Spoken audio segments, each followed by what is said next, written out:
In a world where gaming is everything, welcome to the Extreme Gaming Podcast. Hello, welcome to Extreme Gaming Podcast, episode 269. We are recording this on February 27th, a Thursday. We've got a lot of stuff. Every time we think there's maybe not, a slow news day, there ends up being a lot of things. But in any case, my name is GreyGamer25, and I'll introduce everybody. So go ahead, guys. Hello, I am Trev as always. Hope you're having a good one. It's only Trev. It'll never be Trev. I need to stop changing my name. It's just Trev. I'm sorry. Thank you, Trevorino. So, I'm Matt. No, he's also Trev known as Irish always. Didn't you know that? Yeah, that's the surname. Yeah. And you're Matt? I'm Matt, Irish guy. You're yeah. Matt. Hey. I am. I had to think. I was looking there. I was like, who am I? Where's my passport so I can tell? Yes, I Trump believe in this 50 recording. million, These 5 names million stay for that. there, so that would be cool. I think. Yeah. I'm not sure about that, actually. And Mr. Tarl? Hi everyone, I'm Tal. Thanks Trev, and happy to be here. And what Cool, do you do, cool. Tar? Where's your website? Yeah, give us a little quick plug as long as you're there. We thought we got you on for your personality and banter. No. You're our PC video component guy, man. You have to like sell your company, man. Right, I genuinely did think it was for the banter, but okay, fine. Fine. It's so I'm Tal, and I run a company called Gamertech. So please take a look at gamertech.org, where you'll find the most value PCs for gaming in the country. In this country, that is, UK Wow. only. Yes. Ta-da. Very nice. Sorry, I missed that. Can you do that again? Yeah, I missed it all. Can you do it backwards? That's always cool. Uh, Yeah, exactly. Miss my question again. You've done that before. You've done that before, haven't you? Anyway, a little paperwork here. Discord, you can join and see us. Discord.gg/Extreme Gaming Podcast. That's Discord.gg/Extreme Gaming Podcast. If you come on over there, we had like 5 people join since the last show or two. And a couple of them started gaming with us and everything too, so we had a lot of fun with that. So if you want to come over, do some gaming, or just kind of hang out and read the stuff that we post, or contribute, or talk to us, or post questions, or whatever, come on over to the Discord, no problems. Any gaming PC tech questions that you want to get in, that's probably the best way to do it, since they're recording now and not so much live. So put your question in and we'll answer it on the podcast. Game night, we always say unofficially, even though we do make it most of the time, but Tuesdays at 8:30 p.m. GMT. We pick on different games to play. What have we played, guys, so far? Age of Empires 4, World War Z, Division 2. I don't Why are even we playing remember. genital jousting? That still hasn't happened yet. Oh, yeah, That's yeah. multiplayer.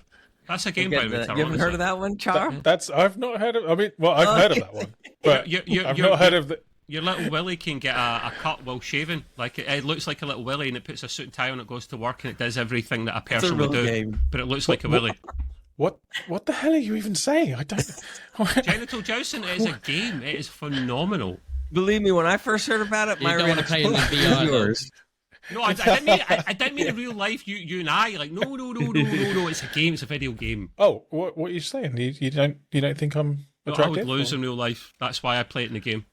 I think the first time I heard about it was when Trev said it, and I thought he was just kidding. Nope. So I'm going, yeah, that's pretty funny. Ha ha ha. Never And then he laughed that goes, hard in my no, life. it's a real game. So I go look at it, and I was just laughing my butt off. I couldn't believe it. I'm going like, no. Your willy off, not your butt.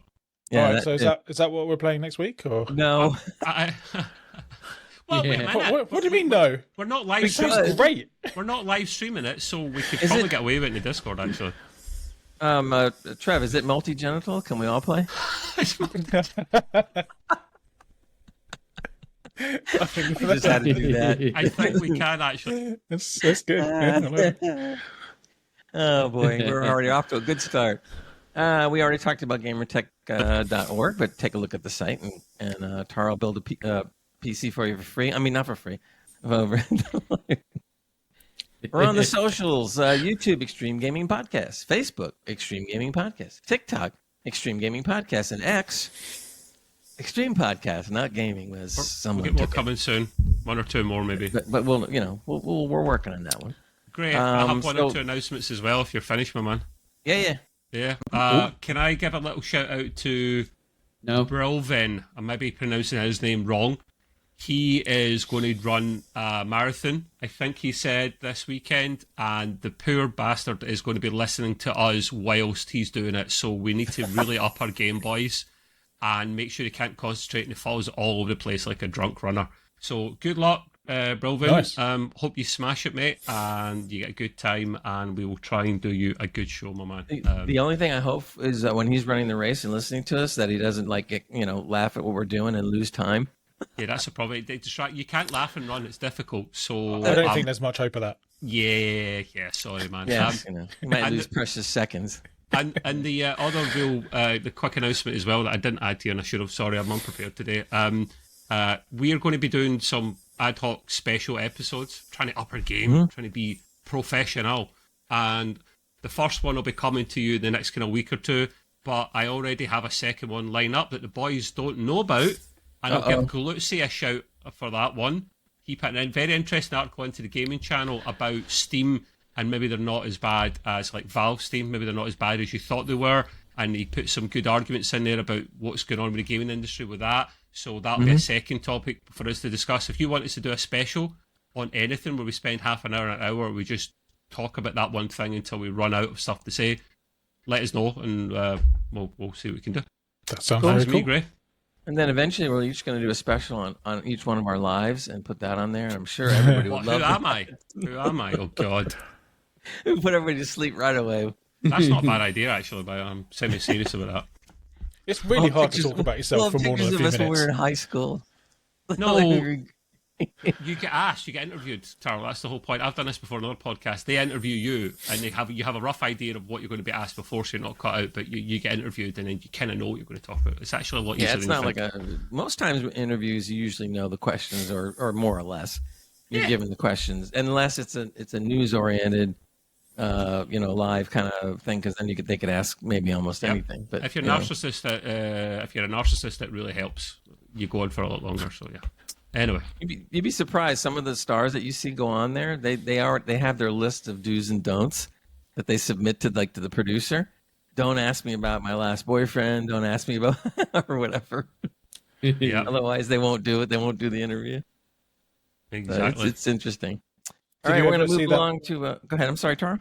Sorry, no, I was just thinking, did you ever see that one with Robert Downey Jr. when the guy from the BBC was pushing about his drug, history, and he was just like livid. He's like, this was not on the docket. You could not talk about this. Oh, wow. Cool.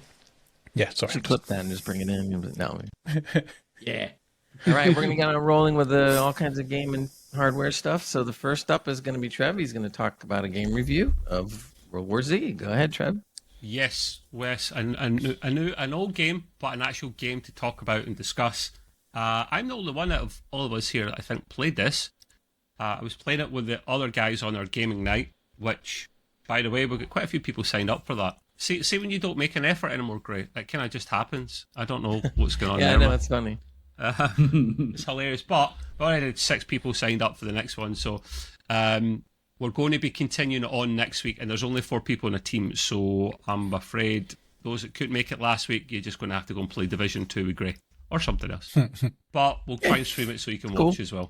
So yeah, essentially, this game's quite a few years old, right? It was free in the Epic Store, and I think there's a couple of them out at the moment, and I think it might be related to a movie.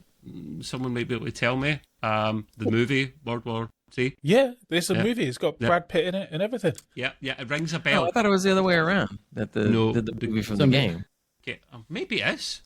Usually it's the game from the movie, mate. It's usually the game from the movie, because the other way around isn't usually successful, as we all know. This way was movie first, and then it was game. I vaguely remember it, man. It was all right. I think it was all right. It's a good film. Yeah. I love a zombie film, so this was a real good one for me. Yes, 100%. By the way, not to interrupt Trev, but I will anyway. World War Z, were you guys, because I wasn't there, were you guys playing the regular game or the Aftermath thing that's out? I think the free game that's available at the moment from Epic is the Aftermath thing. I think so. That might be their second game then. I don't think it's a DLC. I might have the first game as well. So, yeah, just to clarify. I thought it was Aftermath. I wasn't sure. World War I was trying to be international and diplomatic. No, I'm not. Screw that. World War Z, Aftermath. Sometimes you say Z, it does actually sound better in the context. Sometimes it doesn't. World War Z, Aftermath. I was playing it with Jansen, and I was playing it with a couple of the new boys as well, Screamer and Unix Dad. Unix Dad found us from Heart and Hand, the other podcast that we're on, the football one. So that was nice to see we're getting people from that coming over and listening. To anyone that's come over and join us for the gaming night, like, it doesn't matter, even if you support that other lot, I won't judge you. Come over and we'll play nice. And it was 4 in a team. Essentially, the best way to describe this, Left 4 Dead. If any of you guys have played that, right? Left 4 Dead. Brilliant game, both of them. I wish they'd make a third one. It's basically a bit like you've got so many missions and story missions to do, and they're split into chapters, and you have a nice, decent story behind it, but essentially the obvious element in that is the constant horde of zombies. Like they come running after you like 28 days, 28 weeks later style. Come running at you, masses of them, and you've got to take them out. But they try and put a little story element into it. You have your special classes. The special classes need to be I don't understand them. I went a medic. I couldn't feckin' heal anyone. I couldn't figure it out. I was like, what? Because I like going about sticking my needle into people. I was going to say something else, I won't. I like just going and just jabbing everyone, making sure they're okay. But the only way I could do that is if I picked up a med pack, which anyone could do. So it defeats the purpose of the fecking class. I'm sure I'm missing something. I'm being a dum-dum. But the boys sounds like user error to me, Trev. Yeah, thanks, mate. Cheers. Yeah. Saying that to fellow IT guy is ultimate insult, by the way, people. Were you using a controller or a keyboard? Oh, no, I wasn't doing a Jansen using a controller. He still used a controller. I use keyboard and mouse. Don't get me started on that, mate. That is actually worse than Gray's trackball. Dare I say it? What, a controller? Yes. Yeah. I would rather use a trackball than a controller. I completely agree. Yeah, there you go. So it's a nice looking trackball, to be fair, Greg. World War Z is about playing with other people. It's good fun. You can play it on your own and it'll scale, but it's more fun to play with other people. I had a blast playing it. I was surprised I actually had a blast playing it.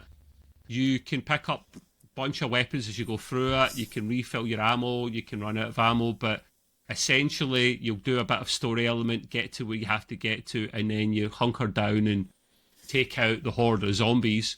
And I like picking up, the RPGs, just blasting them, fire in your hole, incoming. Friendly fire's a thing, by the way, so I end up like taking out half my teammates. Sorry about that, boys. By the way, RPG is not role-playing game. No, rocket propelled grenade. Yes, it's got a few names, that weapon. It's called a bazooka. Or a bazooka, a bazooka as well. Is that bazooka in the UK and RPG in the States? Is that what it is? No, we've said bazooka too. We say both. Bazooka sounds better. To be honest, I haven't heard the term bazooka used much anymore. It used to be like all the time. Yeah, back in the 80s, wasn't it, when they did they named a bubblegum after movie it. And all that. Well, I don't even know if it should be called an RPG because rocket propelled grenade, I think the latest. That's the military. I was going to say, like, I think a bazooka is probably a better term because it wasn't throwing out grenades. I tell you that bloody much. I'm trying to find out how they even came up with the word. What the heck is bazooka? I mean, I think it's just a great cool name. Yeah, exactly. I think it's a cool name, but it's like, where'd they get that? Bazooka. Bazooka, RPG, whatever you want to call it. I'll have other names. What did you say, Matt? Bazooka, that Faruka. Oh, yeah. They used in the UK. Oh, no, that advert. Remember, Bazooka, that Faruka. That was a good one. Not me. I'll have to explain it later. You have, as part of your classes, you have other special things you can do as well. So if you are, I can't remember some of their names, but you can basically go the guy that's kind of like the explosive guy type thing, and he will, or she will have C4 and whatnot. That does the damage nicely. One of the other classes, I don't know if that was a medic, maybe it was, has, instead of grenades or C4, has tasers. And I'm thinking, tasers against a horde of zombies? Nah, it's not. But if anyone ever played Call of Duty, Black Ops, and you turned on the traps to zap the zombies, it's kind of like that, and I feckin' love it. I love to see the zombos burn. So basically, you got turrets and the electric fence Yeah, you bottom get thing, traps. isn't it? Yeah. Traps as well. They're Brilliant. all in there as well, actually, Matt. It's a good shout. You get the traps as well, but I like the tasers because if you get a bunch of them together, you can't get the whole horde with one taser. That would be unrealistic. But you just shoot your taser, and then a bunch of them fry on the spot. I'm just going about with a bloody Spider-Man, you know, with my taser. And that was good fun. And the boys were pretty good as well. You can get downed, of course you can. Watch out for pink eye. You can get pink eye in this. That's what I call it. That's a bit realistic, isn't it? If you watch South Park, you'll know what that is. Pink. No, it's you get infected by zombies, so you can get battered and downed, which is normal. But you can also get pink eye as well, which means you will get Somebody farts on your pillow. exactly and puts it in your face, and then that's it. You get game over, man. So if you get pink eye in the game, does that mean you turn into a zombie? Yeah, essentially. Yeah, you get infected by zombies. No. So there is the zombie classes. There's one that detonates. There's one that throws out the fumes. There's one that will infect you, and you have to basically disinfect yourself. But you're getting battered by zombies the whole time. So, like, you try to find a moment to actually heal yourself, and it's very, very difficult to do so. Actually, Matt, were you playing with us World War Z? I can't know. No, I played You were meant it to be last week. Division. The Division. Sorry, You played the Division, didn't you? I played Division. Yes, yeah. I did played play it, but- War Z last week, or a few days ago before then, just to get controls it? sorted. No, Oh, no. okay. I played it before when it first came out. It was okay. It was definitely like Left 4 Dead.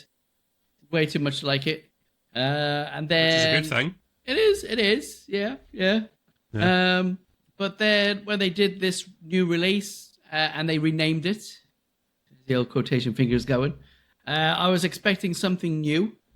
And when I got in there, everything was exactly the same. The same levels, the same weapons, everything was the same. It's the same game, sorry, Matt. Is that what you're saying? Yes. They re-released it. Oh, Yeah, do you want it's to the exact same. expand on that? What happened? You know? Yeah. So I was expecting some new maps, new skins, new something. And as soon as I logged in, there was problems with me trying to get into a game. That's one thing. Another thing I hated about it. So that took quite a while. Then, Interesting. yeah. So myself and Scythe went in, played a few games, and where it just left us exactly the same missions that I remember. Every single detail from being on the roof, Yeah. waiting to get down the stairwell to lead you to the corridor to the labs. And I was like, this hasn't changed one single bit. So we played through it anyways, and then at the end, I think we got kicked out because of lost connection, which keeps happening as well. For one, Interesting. either myself, Scythe, or one of the other guys that we automatically joined on Quick Play. So yeah, from there I was just like, no, I've played this already. I've done this to death. Do you know why it was re-released? I don't know if you... I don't know. That's why I'm asking you. Like, so it wasn't a sequel. They re-released the game. Did something happen? Did they F up or something? What? Probably they effed up. They probably remaster. If it's the same, they remastered It's it. exactly the same. That's all It it doesn't is. even look like a remaster. It looks exactly the same. Really? The only thing they've changed is they put aftermath in the title. That was it. I thought it looked pretty good. So I'll research that more, guys, because I'm actually curious as to Yeah. what's going on here. If something happened or they remastered it, because it doesn't say remaster anywhere, which it should really do. Yeah. Yeah, I would think fair, it would if it was the same or better. Yeah. What were they trying to remaster? I think I played the original when it first came out. I remember playing it with, who was it? Jansen and Nick back in the day. I said that to Jansen. He remembers playing that, and it might have been the first game, but I don't. Yeah, you're probably right, Matt. They probably just put a new label on it. But listen, I can only judge it for this one-off experience, and I had fun in that time. I'm not really sure how the upgrades work. You can upgrade your class with various things, so I'm basically like, give me the tasers plus. Like, give me all the tasers, more range, more zappage, more frying of zombos. I'll take that. I'm not really bothering to upgrade weapons because you start with a weapon. I think you need to pick up the weapon and play for a while in the game before you have the option to upgrade it. What's the point in doing that if you picked a class because you like the weapons maybe the class has got?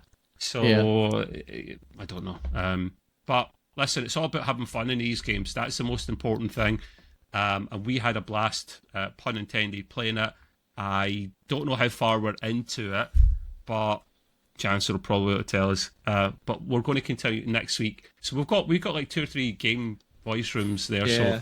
So it's in. an actual upgrade Oh, from World War Z, Right. which supposedly adds new stories from the World at War, which I haven't seen at all. okay. It also Good. includes swarms of fleshy-hungry rats. So I guess that's new. Oh, You didn't have rats. Rats, by the way. There we go. Rats are OP. They down you in seconds and devour you. Like, swear, they're worse than the zombies. I'd run away from them, scream at a little girl when I see them. They will kill you. If You don't need to get make help them all in 2 minutes. pets Yeah, so they yeah. can eat the zombies. Give him a tickle. Some cheese. You play with your own rat, man. I'm not It's touching that pink eye, man. It sends them crazy. It does. It It does. does. It does. Careful where you put it. Cool. That's more than pink eye, mate. A clinic can just need to chop it off, I think. Yeah. But yeah, that makes sense, Matt. So it's the original game plus they've added shit to it, right? Okay. Yes. Yeah. Okay. Well, like next week, one of us will try and stream it in the Discord channel. So come and listen to us or watch us, I guess. And some of the other boys will probably play the Division or something else. It's hard to find a game where more than 4 people can get in. It's difficult. If we all Sometimes, agree in yeah. the same game, we can all like jump into like a couple of teams of 4 or 2 threes or something. I do that with my friends sometimes when we play COD Zombies a little bit. We'll turn off auto matchmaking just to get the 2 of us, or we'll play with people we know. So I don't like playing with randoms.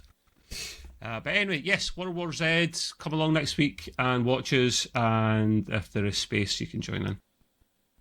Cool. Sounds good. Yeah. All right. So there you go on World War Z, difference of opinions and whatnot. And I haven't played it yet, so I have no idea. Aftermath. Generally, I don't like zombie games, but if it's something funny and you're playing with friends, it usually always makes things better anyway. Ray, do you like Sniper Elite? What's the zombie one called It's again? the zombie mode. I haven't played the zombie mode only because There's again 4 I'm not separate games based just on it, I think. I'm sure there's separate games. What? No. The what they did is they had I don't think it was a DLC. I think it was in the game or it was a DLC later. But you have to actually, when you start Sniper Elite, you have a choice of what type game you want to go into, and you choose it from the menu. Speaking of Sniper Elite, like a real quickie, Sniper there Elite should Zombie be a new Army. update. The update should have came in already. I have a season pass, so yay for me. And they're putting in 3 new maps, so you'll have 3 new missions to go on, which is great because I already finished the game, so I'm going to go back and Wow, you know that's impressive. keep it going. You know, but It's, the cool thing is that there's a decent amount of replayability in Sniper Elite. So there's different ways you can take the mission. I mean, I enjoy sniping, so especially from long distance if I can. But you can go closer. You don't have to do it exactly like that. So It's Sniper Elite Nazi Zombie Army. That's its full title, and there's 4 games Okay. in the list so far. cool. If it's in the season pass, then I'll look forward to it. Sounds good to me. Mm-hmm. We're gonna that'll slip be into good. some hardware tech news, and we're gonna turn this over to Tarl, and he has some things to say. Go ahead, Mr. Tarl. Yeah, okay, thanks, guys. I have 1 or 2 things to say because tomorrow, I don't know if you're aware, but AMD are officially launching their 2 new graphics cards, the RX 9070 and the 9070 XT. So if you haven't been keeping up with that, I'll do a brief overview of the specs. They're both going to be 16 gigabytes of VRAM, GDDR6, not 7, clocked at 20 Wow. gigabytes per second. Yeah, I know. Okay. Fast. The XT is going to have 64 compute units, 64 ray accelerators, and 128 AI accelerators, clocking at 2400 megahertz and boosting to just under 3000. And all in all, that's just under 50 teraflops. For the non-XT, 56 compute units, 56 ray accelerators, 112 AI cores, 2000 base clock, and a 2500 boost clock. So they look interesting. They look like they've got a fair bit of power. And I think yesterday or a couple of days ago, some of the performance benchmarks were leaked. And I'll just give like some very... I mean, the headline here is that they've compared it to their previous generation 7900 GRE, which is a strange comparison because the non-XT version is 20% across the board faster in something like, I don't know, 30 or 40 games, and the XT is about 40% faster. It feels like that's quite a lot faster than the GRE. Why don't they compare it to something a bit more, in line? I don't know. Seems a bit strange that to me, but it's going to be released tomorrow, and I have a lot of thoughts on this. I wrote something down actually. I did a blog post on my website, and speech. Maybe if I ask Gray nicely enough, he might put a link in the doobly-doo below. The what now? The doobly-doo below. The doobly-doo. That is a new thing. One. That's remind me, and I'll put it in the edit when we do it. Just remind me about the link and stuff. So I wrote all my thoughts down on the blog post, but essentially, I'm worried that this is not going to be good enough, because I think the cards are going to be coming out again, leaked prices at I think $649 and $699 for the XT version, which seems high, and I just don't think that anyone is going to look at those and say, well, okay, they're a little bit faster than the 5070, but it's only $50 cheaper. That's for the XT version. No. I just don't know that that's like going to set anyone's hearts on fire. You know what I mean? Yeah. I don't think anyone's going to look at that and say, wow, I've got to get me one of those new AMD 9070s. They are amazing. What's the price going to be on it? Do you know? So the XT is going to be $699. And it's not going to be officially released until tomorrow, but the all of the AMD slides have been kind of leaked, and they're official slides, so it's all on there. And then the non-XT is going to be $649. So, I don't know. They look like good cards. I was really hoping that they were going to release at around about the 450 or 550 mark.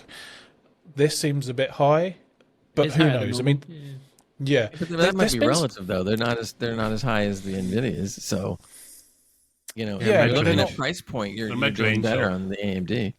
But the XT is also only a smidgen faster than the 5070. So, it's if you've got the choice between saving 50 quid or getting, all of the Nvidia features, like all of your broadcast stuff that's really good for if you're doing any kind of broadcasting or live streaming, of course, all the DLSS and the better ray tracing, is it worth $50? Yeah, probably, to most people.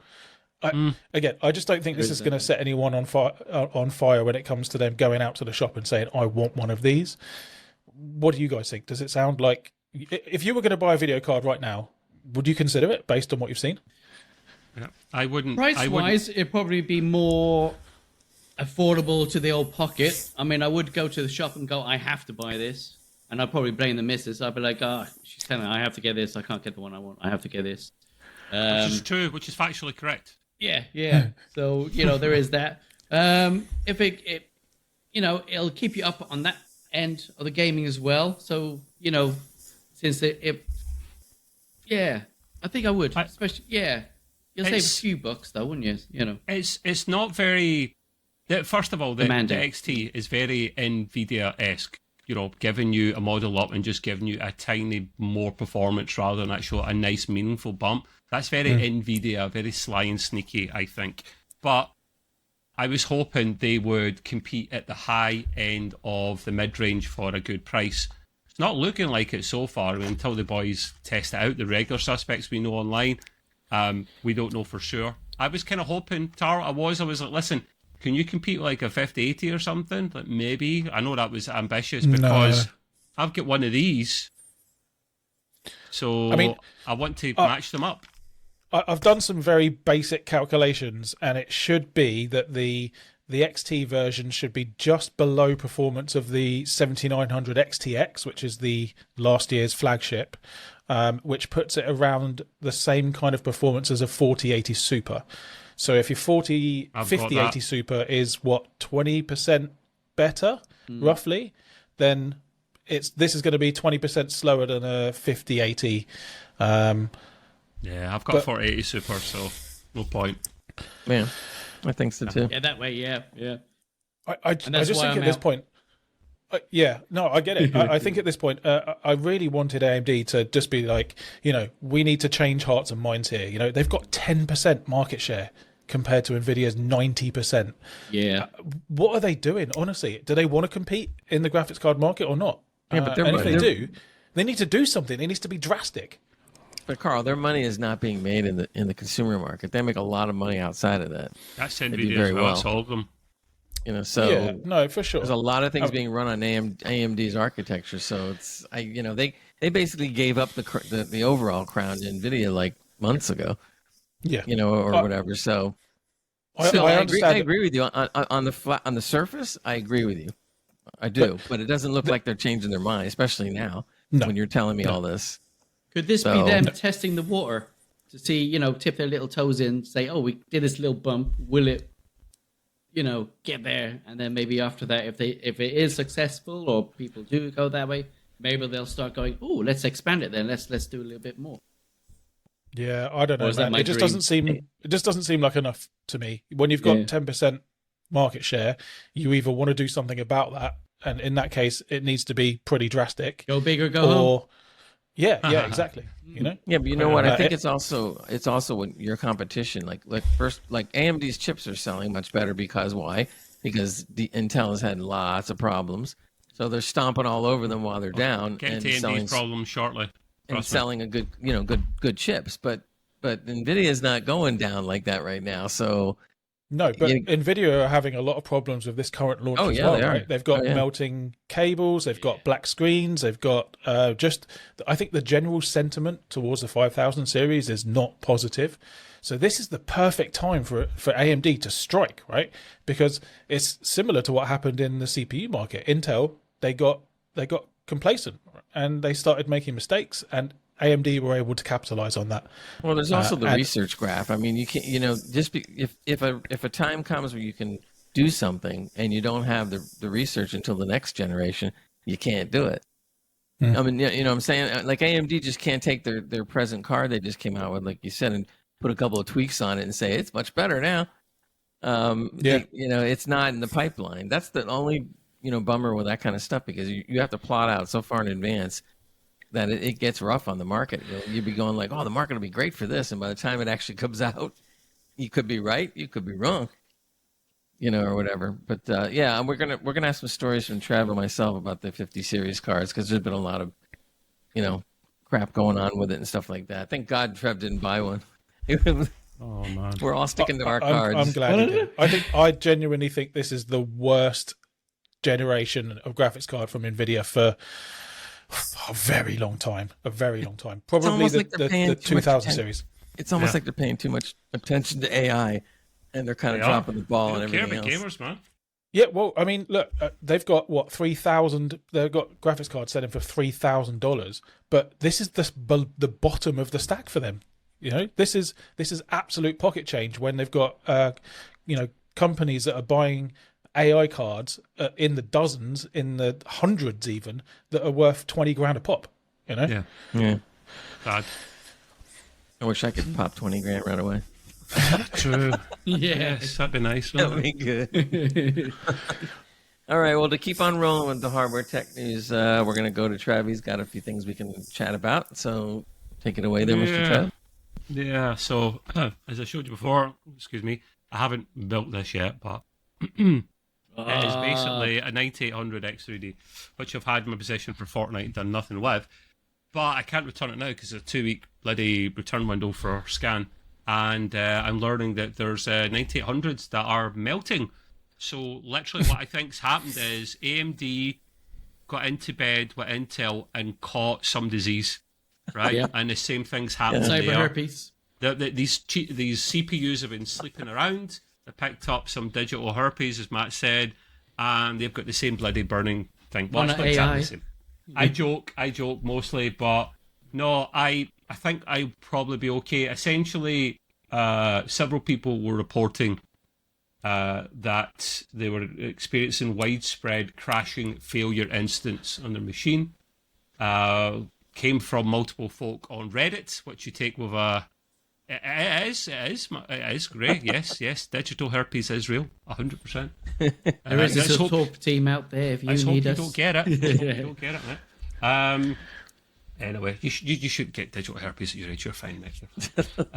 So yeah, there's a lot of right. There's a lot of crashing going on at the moment. A lot of issues with machines just kind of stop them dead.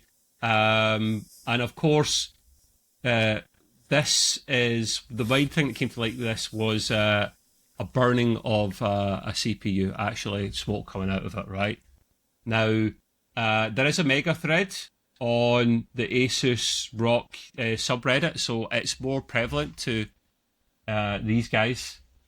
How do you put it? Is it AS ROC? Asus ROC? Asus ROC, isn't it? Yeah, they said it's happening more ROG. supposedly. Yeah, on the Asus ROC motherboard boards. It's mostly with them, but it can happen with anyone. I can't remember I think I said this, Taro, you weren't on the show, I think, last, or maybe you were, when I was talking about the what this back to front bloody motherboard's called? Project Zero. Yes, it was. Yes, Yeah, Project yeah. Zero for Asus at least, yeah.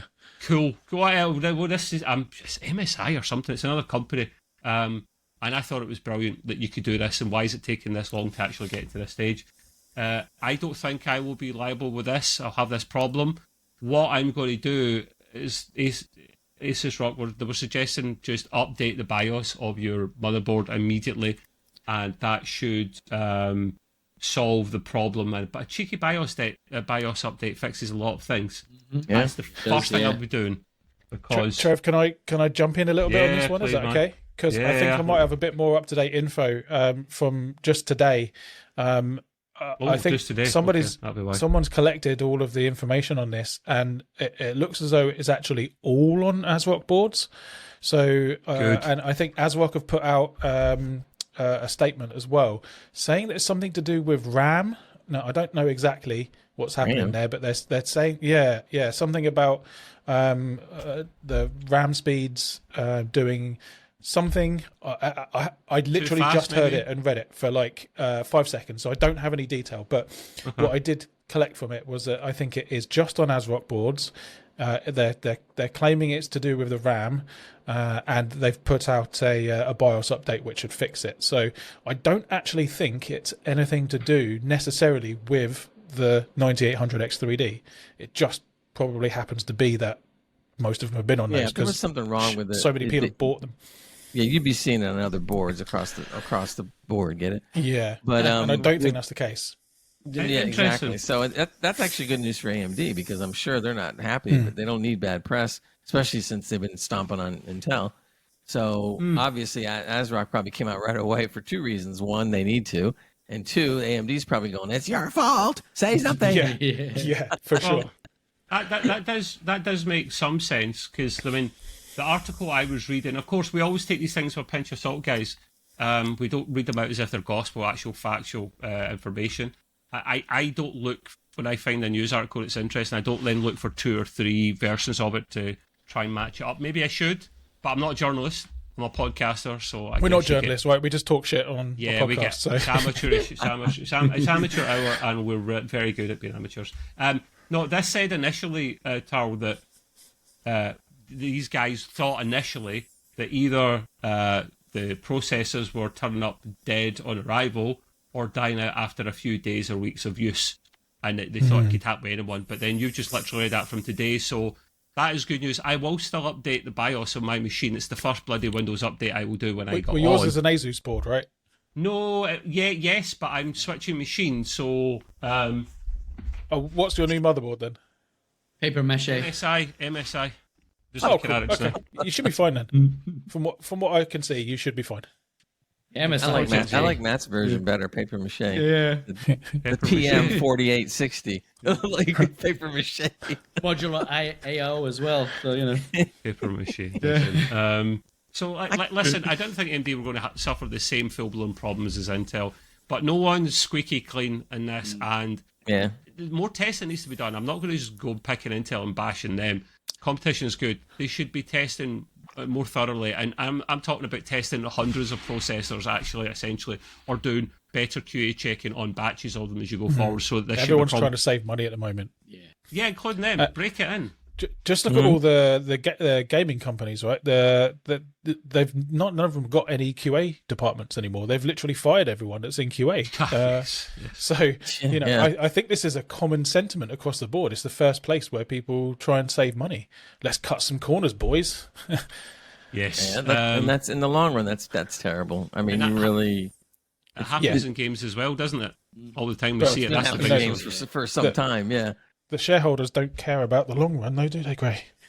No, of course not. It's always about money. I've always said that. It's all about money. It's all about money. We live in a capitalist society, right? So got to keep it right to minimal. Let's back up for a second. We live in a capitalist society, and yet we had better results years ago. It's because greed's taken over. It's not really a matter of you know what I'm saying?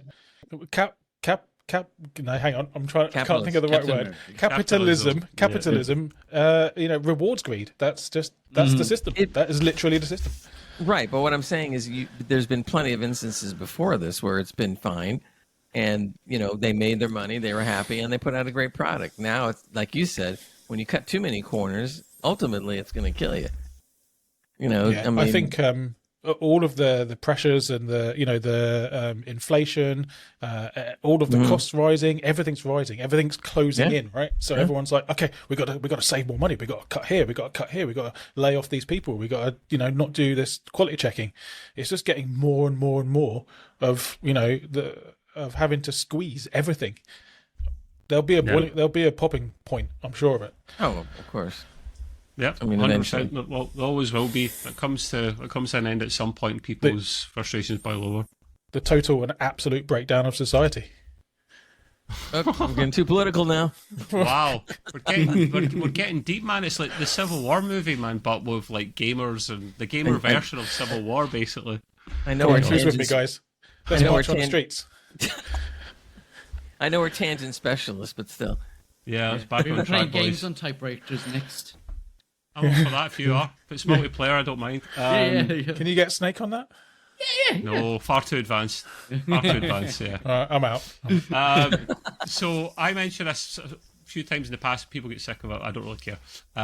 Switch 2, probably, rumours releasing in June. No, you're not mentioning Switch 2 again, are you? My goodness. Yes, yeah. You're getting back. What, You're the buying Switch one 2? as well. I didn't even know that was a thing. What the hell? No. It is. No. And then there'll be a Switch 3 and a Switch 4 and a Switch 5, all officially confirmed and releasing within the next few years. No, I want one. Matt will get one. He jokes there, but he'll get one because he's got a kid. It's the perfect alibi. Whereas I'm just a big kid at heart, so I'll get one anyway. As well, so. I want to play Zelda at more than 30 FPS. I want to be able to play at least 1080 60. Thank you very much. Maybe more. What is the price actually? Well, rumoured to be, it's again rumours, always rumourville, $400, which is excellent. We thought it might be more than that. $400 would be reasonable. That will translate to cheaper, as Nintendo tend to not do it like for like. They actually know how the economy works and how currencies. Unlike PlayStation, but yeah, just do 10-10. It's not how it works, boys. So hopefully it would be like about $350 for us, maybe $380 at a high push, which is all right. What was the original Switch price? Does anyone remember? It was $350 or something, $350, and that's the OLED, the most recent one they had out. So it's not much of an increase, man. It's a bit of an increase. That's fine. I've never had a problem with companies charging more for things as time goes on. Inflation. I have a problem with greed and going way above when you don't need to, purely just to make money. Not Nvidia, against you, Taro, making profit in your business and your private life. Yeah, we're Profit, all God, pennies. that would be amazing. Yeah. But we're not greedy. We don't need loads and loads of money. We just need money to pay the bills and buy a few games and get a few beers at the end of the week. All we need. But we've got this Direct coming out in April, which will basically show us all about this console, and you can play it in places around the world in April and May. I didn't even bother signing up to that because the closest place is London, and I am nowhere fecking near London, so I couldn't be arsed. But I'll probably buy it anyway. They should release reveal dates or reveal release dates. Even words are a problem today. What was the month you said it was going to go on sale? You think? Probably June. So that's very good, from showing it to the world in April to releasing it 2 months later, because they want to get it in the start of summer so that all the kiddies, their parents will buy it for the kiddies going on holidays and whatnot. Great. So it's a masterstroke, and they've been making these consoles for months already. hence the leaks. Like they wanted, that's why it's delayed. It was supposed to be at the end of last year. It got delayed because they wanted to make enough of them so that there wouldn't be any scalping. Which, respect, fair play Nintendo. If that is the case, then I'll take my hat off to you. But yeah, so hopefully June I'll get a pre-order in when one goes live April time ish, and hopefully it's not too expensive. Is there going to be a new Zelda game? No, because the last one's not even 2 years old, maybe 2 What, years. a new Mario game then? Nah, that's the rumour. There hasn't been a 3D Mario game since Mario Odyssey in 2017. Yeah, so Wow, really? yeah, full blown solo long Mario ago. platformer. Yeah, so that's the rumour. But I'll be able to run your other games at more FPS, high resolution, DLSS. That's what I need. That's what I need in my 85-inch telly, because Zelda will look absolutely immense on an 85-inch TV. Otherwise. Can I buy it cheaper over here and bring it over when I come see you? I cannot confirm or deny, Gray, in case this is used as evidence and we're liable. But yeah, you can. Yeah. We'll talk about that. I was trying to get him to bring over my Star Trek models that I ordered from Tommy. Yes. But what did he get? Gray's been selfish. He's coming over in June instead of October, so I can't. No, they do the replicas, so it's the Enterprise A refit, and I ordered 2 so that I could sell one and keep one. And I said to Gray, "Can I send them to your address, mate? Rather than using a forwarding company, it'd be cheaper." And I'll just sort the postage out at my end, and Gray will send them. He'll play with one for a little bit. I said you can open one, play about with it, and then seal it back up again and send it on. So, tangent central, but I'm looking forward to that. I'm gonna send Trev a video of me taking the Enterprise and going wee. And I'm like, oh Jesus Christ, it's not a toy, don't do it, no. And then all of a sudden they drop it. Oh no. Oh yeah, and you could just see me turn up 2 days later, battering on his door, $2,000 in a flight to just kill him. It'd be worth it. It'd be worth it. I know it's a side tangent, but it's fun to talk about. When I was looking at Fan Home, I think that's a company that's making the not replicas. OnlyFans, Fan Home. OnlyFans, okay. No, so, it's not Fan Home. No, sorry, mate. It's Tommy. Tommy make the toy replicas. Fan. That was pretty good, actually. That was pretty good. Fan Home sells them? Fan Home do the subscription model of the small ships. You're getting the the 2 companies mixed up. And I've got a rant about them, but that's not. Well, what's the one that's $95? Is that the smaller one or the bigger one? That's Fan Home. Yeah, plus let's hear the rant. Okay. Well, what I was going to say is when I looked at Fan Home and I saw the model, yay big or whatever, the thing I noticed is, okay, that it's metal and it's nice and everything. And then they go to put it on the stand, and the stand has this cheap plastic piece of crap always, that you stick it on. So if the stand breaks, you're out a stand. You got to go order this stupid plastic piece. I'm like, really? You're going to sit there and charge that, that kind of money and make a really cool ship with the whole 9 yards and metal and whatever, and then you get this cheap plastic stand that busts. It's always been the case, mate. That's their XL model. But no, the ones I'm talking about are actual. They're like 30 inches or something like that. They're way bigger. It'll take up my whole display cabinet, and they're massive boxes. It'll cost a lot to ship it and import tax and stuff, but it's worth it. I'm afraid to ask how much they cost. About $600 each. Jeez. It's not really that bad when you consider the size of it, though. I ordered 2, and they don't sell to the UK directly. You have to literally get them sent to somewhere in the US, a forwarding company, and they'll send it on to you when they're released.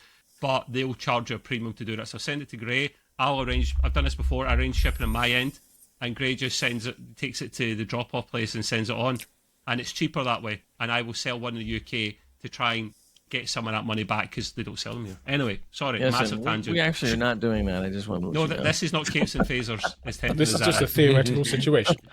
Anyway, right. Let's talk about our deck cards. This is Matt's Let's get our deck favorite. cards. Deckhard. Let's get our deck card. Deckhard, yes. Yes, Deckhard. Valve Deckhard VR headset, right? That's a mouth twister. It's a code name. You get a Man, big we're mouth. talking I about thought we were going to be talking about Blade Deckhard. Runner there. Oh no, not that's doing Deckhard, is it Deckhard. not? Is that not Deckhard? Is that his name, Deckhard? Yeah, that's the guy's name from Blade Runner, yeah. I know Matt is excited. His deck card is for the VR headset from Valve. Yeah, that's a thing. He's He talked about it before. Deckhard. Yeah. He talked about it before, but there is more information. Sometimes I'm it gets that way.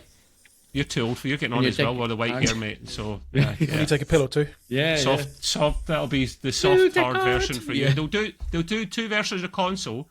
They'll do soft hard and deck hard, right? And you'll be getting the S model. So yeah. Anyway, listen. And they got your travel Behave option yourselves. called the Semi. There's been a lot of talk about penises on this show. I just want to point that out. There is. I try and move on, man. These Sorry. two are Right. Say bad. the actual word. We keep people guessing. I'm just saying, I thought that, we were going to be doing specials, and if we were, this is basically the penis special.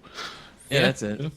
Hey, look. Seriously though, why would they name it Deckhard? I think that's one of the stupidest It's names. just a code. It's probably a Blade Runner thing, like Tom It's just a said. Blade Runner thing. Yeah. It's always codes, mate, even though it's obvious what it bloody is now. Listen, right, serious hats on. Behave yourselves, you're naughty. Okay. I'll put you in the corner. Very serious now. Late 2025, this is rumoured to come out, which is just around the corner. That's very, very quick. 1,200 doll hairs, right? That's a lot of doll hairs, but it's a standalone unit. It's the next best thing. You don't have the light boxes around the room, and that might translate to about £900 for us if they don't be arses at Valve. That's wishful thinking. I know, big F, I know, mate, and it's reasonable. It'll be $999, and I'll take that if it's 200 less. I'll stick with my Quest 3. Your Quest 3. Well, no, Quest 3, I wouldn't necessarily upgrade from that unless you're enthusiast, and I'm not I'm an not enthusiast. upgrading from it. But for me, this could be very interesting because they were one of the first guys to bring out the Valve Index, the VR headset. It was phenomenal. It was really, really good. And they took the time to bring this one out. But they've been working on SteamOS. Remember that's been a thing? That was a thing. So SteamOS is going to be baked into this, another rumour as well, which makes sense. It really makes sense to just do the whole ecosystem properly first time. SteamOS is going to be big, guys. It's going to be big. I'm calling it now. I mentioned this a couple of weeks ago, Taro. I hope you were on that one as well, but you probably heard it if you weren't. I said that we was had a bit getting of a released. chat about it, Yeah, it makes sense. You can't just release the badge and then anyone can bring out whatever they want. You have to have standards and policies, and Valve are doing that. I genuinely think that SteamOS will change the landscape of gaming. I really do. Yes. It'll be a mainstream on machines, on handhelds, on VR headsets. I think Apple, but this is Valve's version across multiple devices. But what about PCs? Do you have to make a virtual machine and run SteamOS on it and play games? No, you'll just be able to buy a little standalone handset or just a little box and just put it under your TV. It'll be like a little console. It'll just be a Steam console. I thought you meant for the Valve. Well, for both, VR headset. I think it's going to change the whole landscape. Really, I think it'll be baked into the VR headset, mate. I think their OS on the Deckhard will have SteamOS already in it. But you're right, I think this one is meant to be essentially a Steam Deck for your eyes. That's what I've heard. Like it's just literally going to be a Steam Deck that goes on your face. Yep. It's that would be my guess as well. The first one, the Valve Index, released 2019. It seems older than that. I don't know why it feels older than that. $1,000, and that's 1,079 euros. So, and then that was obviously Half-Life Alyx was a thing. That is easily by a country mile the best VR game I've ever played. Phenomenal. That's how you make a VR game, people. Still haven't played it. I should play it. Oh, mate, so good. But yeah, so it'll be good competition for Quest 3 and Quest 3S, but they're cheaper, so they'll have their own separate categories there. So yeah, I probably wouldn't get that. I'm not enthusiast enough to get that, but I still love it. I remember getting the first one originally, Taro, the Valve Index. We were hard to get. I was a bit naughty. I kept the game, played the game on the headset, and then sold it. I played the game on a Quest 2, but then didn't ever open the Index and sold it on eBay and got lots of money. So yeah, I'm naughty. But yeah, anyway, we'll move on from there. The last thing I have got is Nvidia are not safe from the firing line when it comes to hardware problems. You boys have probably heard of this. I'd imagine around 1 in 200 of their new 5000 or 50 series GPUs are missing some render units, which are kind of important for graphics cards, right? A little bit. Can I need them? But I don't know. They haven't said what happened. They've just acknowledged it because they get called out. You should acknowledge it before you called out Nvidia. I'm just saying, boys. But essentially, this article I'm reading here has fewer. Some of these graphics cards have fewer render output units, ROPs. You might have heard that phrase before. For example, an RTX 5090 is supposed to have 176, but some users were reporting only 168. Now, you might not notice, you might not care, but at that level, you probably do notice and probably do care. You pay so much money for the card. The only way you would notice is to actually run an app that would detect it, like what's the one? GPU-Z. GPU-Z, that's the one. Thank you, mate. And you've got the CPU one as well. You run them, they'll actually tell you everything about the chip, and it'll actually tell you how many ROPS it's actually actively running. I would recommend people do that if they've got a 50 series card, because you can get a refund or a replacement from whoever you bought it from. If I'm spending $2,000 on a graphics card, you better believe I fucking want all of it. Yes, 100%, man. 100%. If I'm spending $2,000 on a card, I'm going to take that card. If it has the right amount of ROPS in it, I'm going to send it back and say, put more in. It's not worth it. Yeah, but you know what? I want you to put more in. There are going to be people that won't send it back because they probably had to sell their leg to get the first one. Very good point, actually. Yeah, that's because they're very hard to get. That's interesting what will actually happen with that, because Nvidia were saying basically get it replaced, refunded, or just part with it. What? They were your options. They don't exist. Or that's why the third option was there to put up with it. Really? No, I'm sorry, man. People will notice the FPS. Some people buy these cards and they don't want to rely on DLSS 4.0. They want pure just raster performance. And they might actually notice a dip of 10, 15 FPS if they've got a really, really keen eye for this kind of thing. So, well, what they should do is notify the people if the problem is there, and say, like, we'll let you know when we have more in stock. And that way you just keep playing with it until they tell you it's in stock. Unfortunately, return policies don't work that way, Gray. Yeah, well, if only. I'm saying what they should do is right, because that is definitely mistake. what they should do. Yeah, absolutely. And by the way, I think the amount that Nvidia are reporting doesn't seem to be correlating with what seems to be the case out in the world. I think Nvidia said 0.5% of the total Which is cards, 1 in 200. Yeah, but from what I've seen, it's looking to add up to something like 4 or 5%. Well, this article was a day old, so things move really quickly in this industry, as you know. It very well could be. I'd believe that. We're probably downplaying it on the information that was available to us at the time. I would believe it's more, because 0.5% of all cards is still a bit shit, actually. It's not ideal. And how do they know it's 0.5 within, such a short period of time? Are they able to just go and count all the... So what my point is, they knew that this happened. They knew that this was an issue before those cards went out the door. They were called out, Taro. That's my major gripe here. People can make mistakes. Yeah. It's about being honest up front and doing something about it. But they didn't until they get called out, and they admitted it. So unless they're basing it on reports to them about it, but if that's the case, then there's a lot more that are having problems with it that haven't checked yet. I mean, they've got how many thousands of people? Something like that is never going to happen in a day turnaround, or a couple of days. They're one of the richest companies in the world, if not the richest. They're always trading blows with Apple and whomever. They're always switching places. They're one of the top 2 or 3 in the world, so that's not good enough. Anyway, there's a lot of tech news there, but I mean, a lot of stuff's happened recently, so that's just the way it is. Matt, if you are available and the shit's not hitting the fan, you have some stuff you would like to talk about. Sorry, Graham, I'm taking over your spot here now. Hey, what am I like? Hey, there you go. Now wait, I'm gonna repeat the same thing he just said. So Matt, no, go yeah, you should have, man. You wasted a great opportunity for if content. I want to do that, cause I don't know. We're moving on then. Yeah. Wait, is that a blues song? Let me get out the guitar. Hold on. Yeah. Oh. You realize our colleague that was Brivlin that's actually running the marathon is probably killed him with boredom, or he's probably walking backwards crashed. now. Yeah, he probably is. I'm so sorry, man. I hope you finished it. No, I think he probably cracked up on the digital herpes thing, and then that was the end of the race. Yeah. You might have digital herpes. You need to be careful, man. That's it. There's a lot of people out there running about. So, anyway. That's it. So, Matt, how was the game? Or games that you played? Games. So, I tried a couple of demos. I think, Greg, you dropped a couple of gamey thingies down on the old Chatteroonies. Mm-hmm. And so I was like, ooh, let me have a look. Chatteroonies. So there you go. Yeah. So one of them was deliver at all costs, which is a interesting. Were you an Amazon delivery driver? Yes. Yeah. And it was exactly like it. Yeah, exactly. Pretty much. Yeah. Sounds wild. It is. It was crazy. A lot of people were not happy. Let's just put it that way. In game, anyways. I was happy. I was like, "Wait, I could do this for a living." And it was sober as well. Yeah, best yeah, of all, it's man. over. Yeah, it's probably why. To be honest, yeah.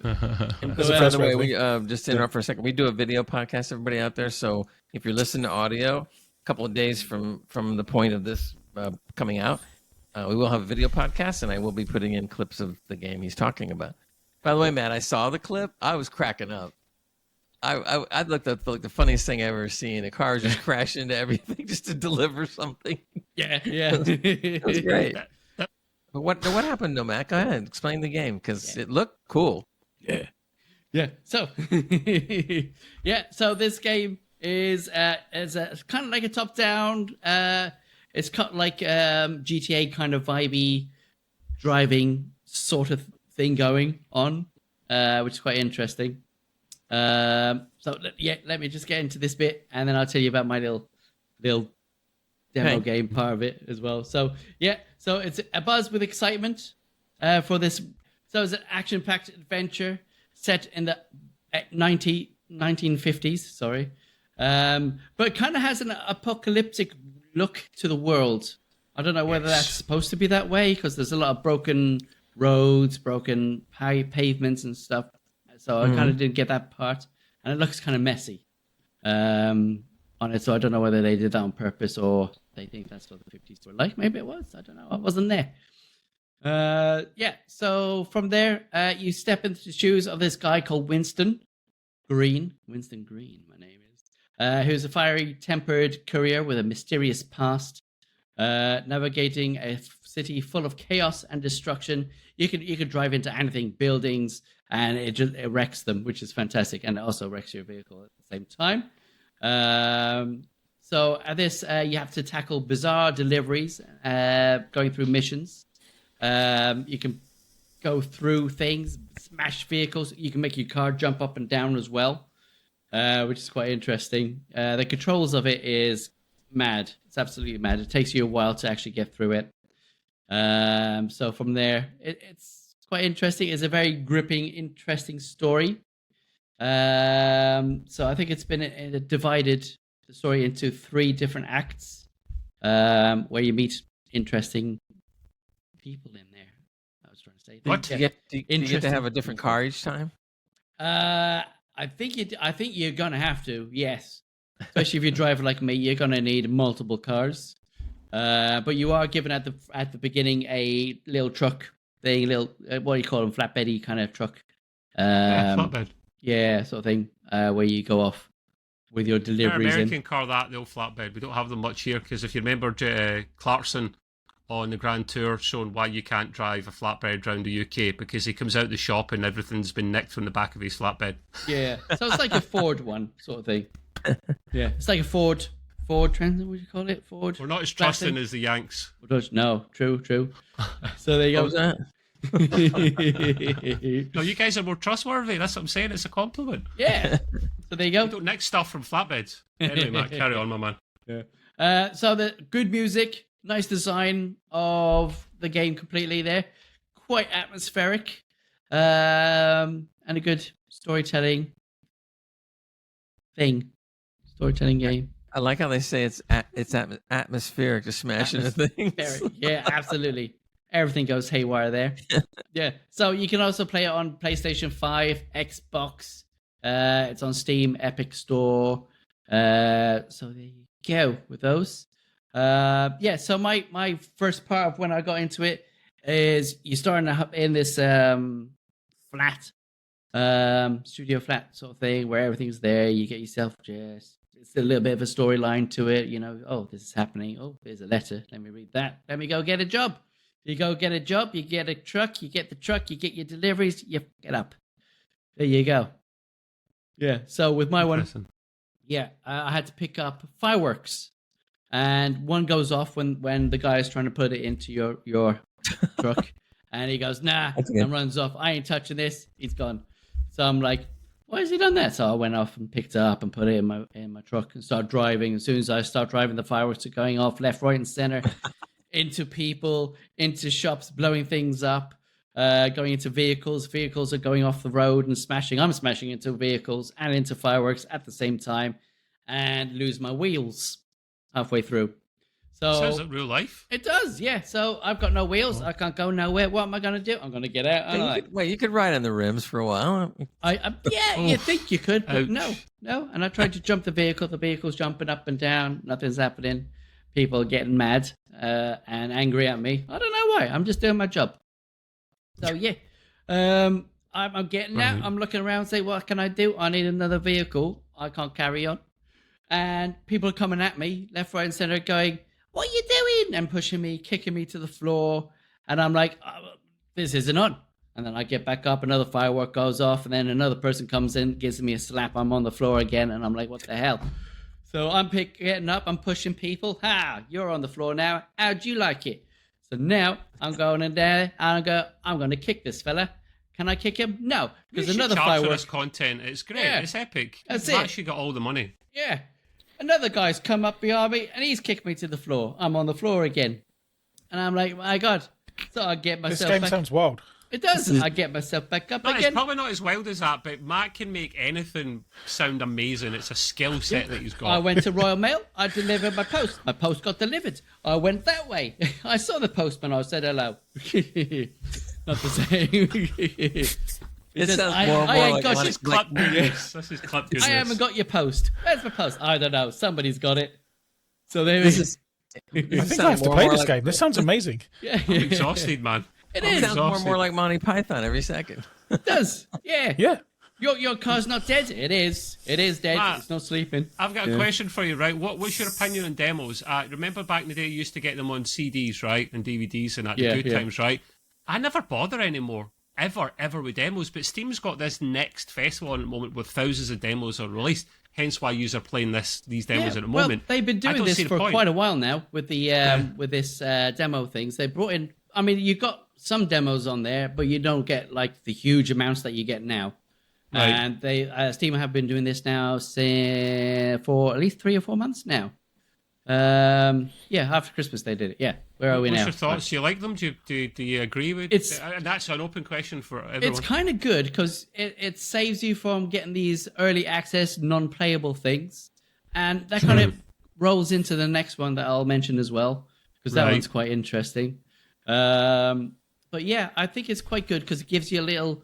Am I going to like this? Am I not going to like this? I don't know. Well, now you can tell because you can play a bit of it.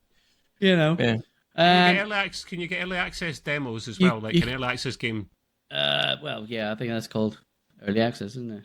No, demo for an early it really? access. Yeah. Well, maybe this might answer it. The next one might answer that question because it's an interesting kind of one. Anyway, we're going to talk about game news. I've got a couple things to talk about that I thought were kind of interesting. Warner Brothers, this is going on and on. We've talked about this a lot on our past podcasts and so forth. How the toll of people being fired from gaming companies is getting. We thought it was out of hand a while ago. It's gone way past that. It's a lot, man. But Warner Brothers has lost a lot of money on their last batch of games and stuff on some of them. So they've decided to not only close one studio, not only close 2 studios, they're closing 3 studios. And one's not been open for that long, or one was bought recently.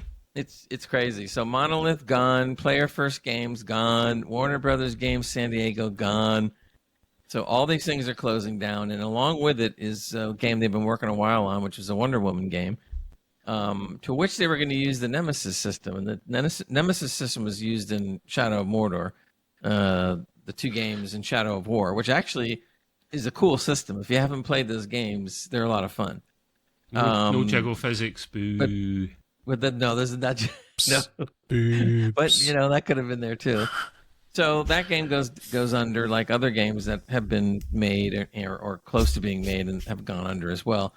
And basically, they've said in the quote they have we have had to make some very difficult decisions to structure our development studios and investments around building the best games possible with our key franchises: Harry Potter, Mortal Kombat, DC, and Game of Thrones. So that's not their answer. So every gaming company, and Ubisoft's doing this too, and a few other ones, they're all kind of going to, I guess you would say, the safe point, and the safe point would be the IPs that are done the best for them. Again, back to the money thing and the shareholders and stuff. Doesn't mean it's necessarily a bad thing. It's just as long as that the sequels to the IP are good. So Mortal Kombat has consistently been good. So that's a good example. They're already on number 11 and 12's coming or something. Harry Potter is still relatively new, but the game Legacy has done really well. So they're not going to make any kind of experiments anymore. They're not going to take chances anymore. Many of the big companies aren't taking chances anymore, and the only way you're going to get companies to take a chance or to do something different are going to be the indies. So the indies are really moving up. Great, scale. sorry. Can I just ask you a question? Do you think it's about taking chances or risks, or do you think it's just about making good products or bad products? Well, I mean, I guess what I mean by the risks is that their risk to them is making something that's not one of their IPs. Now, to us, it's in the old days, not long ago, a lot of them would always decide to go off on another game, let's say, or maybe try to start an IP, a new IP of some sorts, and they would either be successful or they wouldn't. But at least because they put more quality into the games usually were decent, even if they didn't develop into a new IP. But these days, when they try something else, the game is terrible. On top of the fact that they get lazy, and we're going to do a special about that, like I said, or we've been talking about. But they get to the point where they're going into their safe zone. So there's two ways to look at it. I'll use Ubisoft for an example real quick. I love Assassin's Creed. Am I going to sit there and tell you that, yeah, there is some cut and paste going on with Assassin's Creed? Yes. Would I rather not see that? Yes. But I still enjoy the games because the quality is still fairly high. But I do miss the fact that, they should get a little more original. You should change your username to copy and paste. Yeah, but when Shadows comes out, I'm going to be very curious to see how they handle it, because they've been talking about how they've changed up the systems and everything. Now, I saw gameplay of Shadows, and I was very pleasantly surprised that some of the things that they did change actually look quite good and quite exciting. So I can't wait to play the game. But if that's the point. Sorry, Greg. The point I think I was trying to push towards was these companies seem to think that making a game with a known IP is the safe bet. Surely making a game that is just good and that people will enjoy is the safe bet, right? Because that means people will buy it and enjoy it and play it and love it. That's my point. I just don't. I don't understand what they're thinking. But I think they seem to be thinking that if they're gonna spend the time and effort to make a good game, like they should always anyway, that they would rather make a good game out of their IPs that they've been successful with, because even if they aren't quite as successful with their IP, it's still going to sell enough to where they're not going to lose their butt. Yeah. So that's why they do it. And now the crucial point is that it's good. Exactly. So we're going to see that. I think that for Ubisoft, Shadows is going to be the turning point. If it comes off the way I see it, I think they'll be okay with it. If they don't, then it's going to be bad. It's been bad enough as it is, for them. So we're going to see. But the thing I do like about it, and we've talked about it before in this podcast, is the fact that the indies have really gone up a few pegs. And now we're having some people come forward to be like the best of the indies, I guess, for lack of a better way to explain it. And you get your games like Enshrouded and a few other ones. So that's kind of exciting that somebody, those companies are there to fill the void, which is good. I saw a little note that said Bloomberg said that WB's gaming division lost $300 million last year. That's a lot, but I don't think that number's right. I think they lost more than that. I really do. But even if it's only that, that's an awful lot. So we're going to see what happens, from this point forward. Anyway, share that horrible, Matt. You better share. Yeah, okay. What the hell? I'll show you my hairy bow. You seen the commercial with the two NFL players? Yeah. They're eating the Haribo gummies. Oh, yeah. It's actually really funny. It is good. It's a good one. They did a sequel to it now. There was another one where they changed what they were saying. So it's the same kind of commercial. It's the same guys, the same bench they're sitting on, but what they're saying is different, which was kind of interesting. Talk about graphics it was a funny commercial. Matt, did you want to cover your body records and then I'll come back on my stuff, or what? You can finish your bit that you're on. All right, I'll finish mine and then we can go on to your thing. Yeah. Okay. The next thing I want to talk about is I thought this was kind of, I don't know if I don't know if I was looking at it to be humorous or what, but basically it says they were talking to a game dev, and she expressed that the teen audience, which is what they're going after, I guess, more. I said they don't care about romance. They don't care about sex and romance being in the games. They would rather just, play the games and blow things up and, whatever. And it was interesting because a lot of game companies have already started wandering away from romance options. The only exception has been Baldur's Gate, and they introduced all the romance, options that you would have seen in older games. So I'm thinking to myself, I said, well, is that really correct? But I guess in a way it is, because if I had a choice and I had to sit there and go like, well, do I want to unnecessarily, have a romantic relationship with every character in the game, or do I just want the game to be really good? And Matt does. Exactly, but there's other games. Even the farmer down the road. There's other games, hint, that you can play with to get that. If that's what you want, they're out there. But in the game itself, work. What was that? Sorry, that's a rant. That's a rant off air. They don't work. So I can understand that, and since a lot of them don't have romance options, really, to be honest, it doesn't seem to be, really anything different. So it was interesting that they brought it up, but apparently, if they're correct on this study that they did, it says 73% of young people ages 16 to 24 say, and this is actually a statistic that's actually kind of sad. Anyway, they said 73% of young people ages 16 to 24 say they sometimes or always feel alone. Many report feeling sad and hopeless. This guy attributes this to the state of the world, climate change, social media feeds, etc. Now that's another whole story we're not going to get too deep into, on this kind of show. We won't but go the point is that, on that one.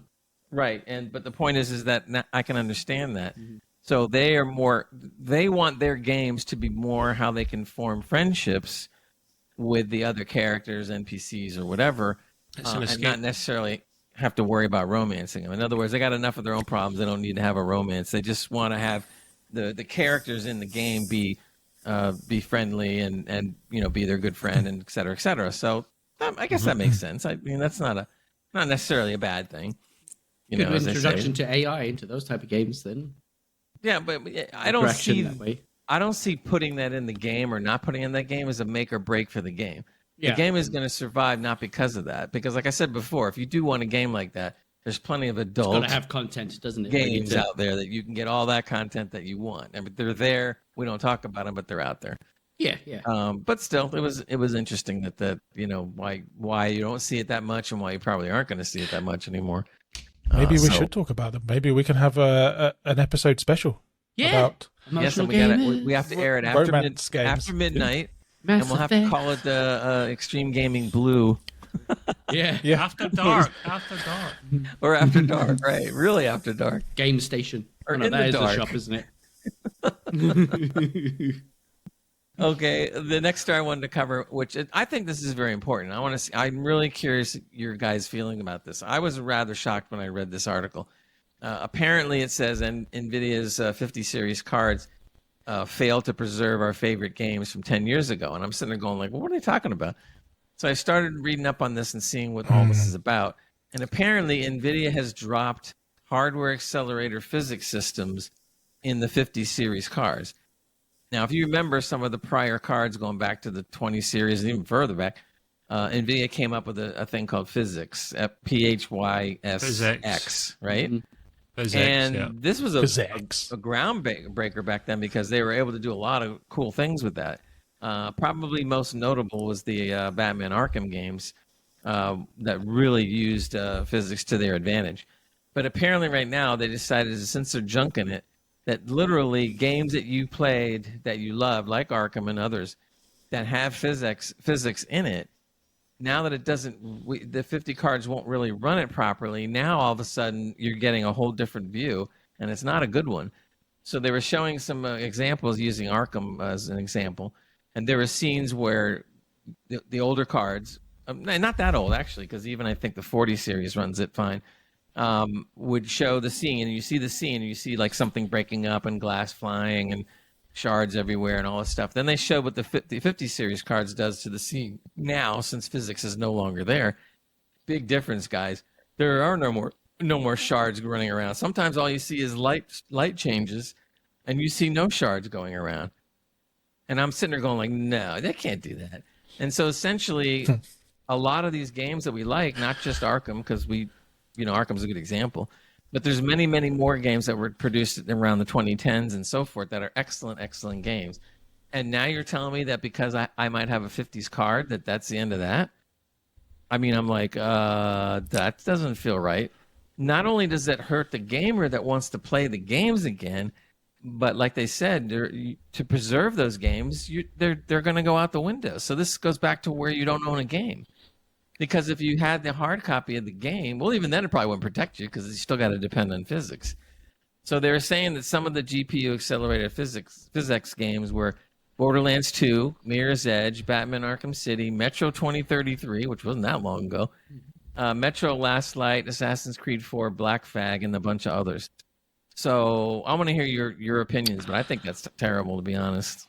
It's sad. It's really saddening. Game preservation is really important. These are pieces of art, right? Not everyone thinks that, but I think that. Me too. And can we plug something? Can I plug something here? Is that a thing? Sure, go ahead. Plug. Just leave the check at the end of the broadcast. Let's see how it goes, and if you don't like it, just leave it out of the edit, right? So Good Old Games, right? Good Old Games are doing the best work.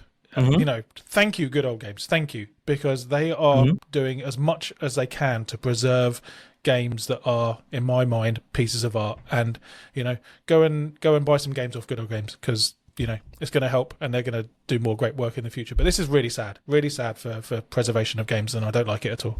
No, I think it's a real disservice that Nvidia is doing here.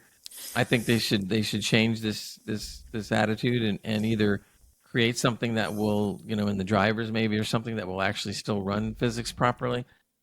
Because at this rate, they're saying that you're going to have a 40 series or lower to be able to play the games like they used to be. And they said that if you're going to get into the better graphics cards, then you better have something like maybe like an external card that's older that you can just plug in to run your games, or that you might have to run it through. And this is really stupid when you think about it. You need to run the game through the older card to get the physics, and then into the new card, and then out the new card. And I'm sitting there going like, really? I mean, yeah. And I think, Gray, from what I understand as well, the physics engine ran on CUDA cores, and it's not like the modern cards don't have enough CUDA cores in them. They're packed full of more CUDA cores than they've ever had.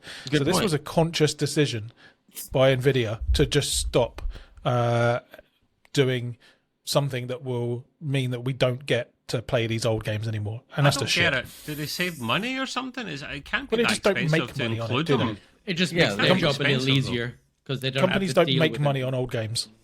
They claim that because physics is more CPU intensive, that they're doing us a favor by doing this so that you don't have to tax your CPU. And I'm sitting there going, don't do me a favor. Give us the option to turn it on and off then if that's the bloody case. That's just stupid. Yeah. But companies don't do us favors, especially Nvidia. Look, I guarantee you that if it isn't done now, you can probably come up with an AI algorithm solution to this, and it'll do something that'll make physics run again. I can't believe that I hope more people are reading this article or hearing us right now talking about it, because I really think they should complain, because that's insane. I mean, I've gone back to play Arkham before. Arkham is still freaking good. I mean, it really holds up, and physics is real important to that game, as well as these other ones I mentioned. So how can you just trash all that and just tell me that I'm going to put up with a game now that is not going to look the way it's supposed to look because you just trash physics? I mean, it's a shame. Pretty stupid. What do you think, Matt? It's happened to a few of my games that I've gone, you know what, like Silent Hunter, like the first 3, even 5, I think, quite recently. And I bought another one. I can't remember what. I think it was one of the Tom Clancy games, and I tried to play it, and it wouldn't work at all. Which was annoying. I paid money for that from one of the online services, and I can't play it. And I was like, this is ridiculous. Why are you selling these games on there when I'm stuck? I can't do it, sort of thing. So yeah, I think it's outrageous. I think it's there to make their job easier to have what they want. As you said, they don't really care about the consumer side of it. And a lot of good games that started the whole thing get missed. They've done it with film. Now they're doing it with games. It's ridiculous. It's just insane because, well, first of all, like GOG, when you mentioned Taro, if it wasn't for the fact that I guess the one reason that I really like GOG, among other reasons, is the fact when they put out the 2 Star Trek games, that one of the 2 I've ever liked was Star Trek Armada 1 and 2. And the problem is that as Windows what's wrong with Elite Force has gone on, I haven't been able to play the games. Elite. Thank you. Well, I haven't been able to play the games properly. Yeah. And so because I can't play it anymore, I kind of like, oh, that's a bummer. I guess that's the end of that. You have to look for mods that might be able to run the game or whatever. But GOG came out, made it Windows compatible again, and now you can play it again. Yeah. And it's just like, for me, that's like, yeah, man. I agree. They've done that with a bunch of older Star Trek games, like 25th anniversary ones. There's a bunch in there that I've got downloaded and actually paid extra for. They're not expensive. Bridge Commander's in there as well. Elite Force, you name it, they're all in there. The old games. And they're not charging a lot. They're charging like $10. Yeah, very reasonable prices, and that's their full-blown price at this stage. You'll probably have a sale as well. So, yeah. The only thing is, with this though, physics makes a bigger dent now because I don't know if that's just something that GOG can take on and try to solve. I don't think that's gonna be. They capable. can't completely agree. I don't see how they could. They are the guys at CD Projekt Red that runs them, is it not? It's their client, is it not? Yeah. So like one dev gaming studio can't solve that on their own. They're not the power. They don't have the same power as Valve does, which we could do a special on them as well at one point because and Valve doesn't have anything to do with this case anyway. Thinks that's the case. It's not. This seems to be solely resting in Nvidia's lap that they decided to do this. I just hope more people get upset about this and try to get this to stop, or at least give an alternative, or put something in the driver, or give us a program that we can run it through, or something that'll be okay. Because that's just, it's just freaking insane. It really is, because even sad. more so than the games were made in the 90s, because the games in the 90s, if they're remastered and or if GOG gets a hold of them like they have and we can still play them, okay, now we can still play them. But now this is actually going to eliminate these games pretty much totally. And then you'll get the people going, yeah, but you can still play them. No, you can't play them like they were meant to be played. And sometimes they won't even run. So now you're just taking God knows how many games and saying like, all right, that's shit. That's it. Can't play them. Gone. Bye. And don't forget, guys, GOG can only do what they do if the studios that own the IP actually let them do it, True. And say, yeah, go ahead. We don't care about this anymore. But oftentimes they just won't let them because they're like, well, we don't want you profiting from our hard work. And it just sucks, man. Just really sucks. So that's going to mean in the future that if I want to play like Arkham Asylum, if I don't have an old computer with an old card, I'm going to have to go to a museum to play them or something. I mean, that's pretty bad. Yeah. Anyway, that's just our soapbox a little bit, but I think it's a serious one and that should be considered. Matt's got another game he wants to talk about that he tried. So, Matt, go ahead. Which mine went over me head. Yeah, anywhere else. Yeah. You sound like Love Sausage from bloody The Boys. Jesus, man. Oh, dear. All right, Matt, what was the other game you played? Oh, Sharonry. It's Body Records, by the way. Scary title, by the way. Body Records. Now, this is an interesting one. Body Records, a chilling cooperative horror experience game, which has been eagerly anticipated by who? Who knows? I don't know. But it's a co-op. Yeah, it's a cooperative horror game that promised to deliver a unique experience. I mean, it was kind of unique in a way. So it kind of has done that bit. But yeah, it's developed by Mirrorwind Studios. And it blends the body cam immersion with the microphone's sensitivity, which a lot of games are doing now, which I kind of like. It makes it a bit more atmospheric to play. It's also a tense and thrilling atmosphere, as well as the eerie bit. In Body Records, players must work towards solving puzzles, evading lurking horrors. I could just go to work for that, to be honest. And escape from expansive atmospheric environments. The game features a distinctive bodycam perspective, which adds to the immersion and tension. The player's voices and sound effects of the game, making microphone sensitivity a crucial element of this gameplay. It's currently in early access as well as having a demo Yeah. on Steam.io. Players have reported issues with finding active games. Yes, indeed. And joining hosted sessions. There aren't none. Can't join nothing. All you get is a main screen and join. And doing that, you can't get past it. There's nothing else there. It's ridiculous. I saw somebody hosting a game there. I was like, oh, I'll join them. No. Didn't go through. Didn't do nothing. And I'm like, is this the game? Is this it? Is this like a whole ploy of the game? The whole game is just like, you can't get in the game. That's the game. But yeah, so it's full of problems and issues, and the developers have acknowledged these issues and are actively seeking feedback from whoever's in there trying to play or, Which you just gave them. I get them. Yeah, you can't do nothing in there. So yeah, this is kind of one of the good things about having the issue of early access versus demo. So they do offer early access. I wasn't going to pay for that, especially if the demo and you just get into the main screen. There's no offline mode. You can host, you can do a LAN of it, or join online people's service sort of thing. But it's absolutely terrible. Couldn't do anything with it.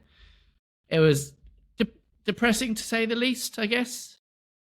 Yeah. So yeah, it's a shame because I was back at that from what I read on the description, it sounded better, but I'm glad you played it so I can avoid it. Yeah, I was actually looking forward to this. I was like, oh yeah, this is gonna be great, because there's a few games that already do horror games that use the microphone now, and those games are brilliant. Each one has its own little specific elements.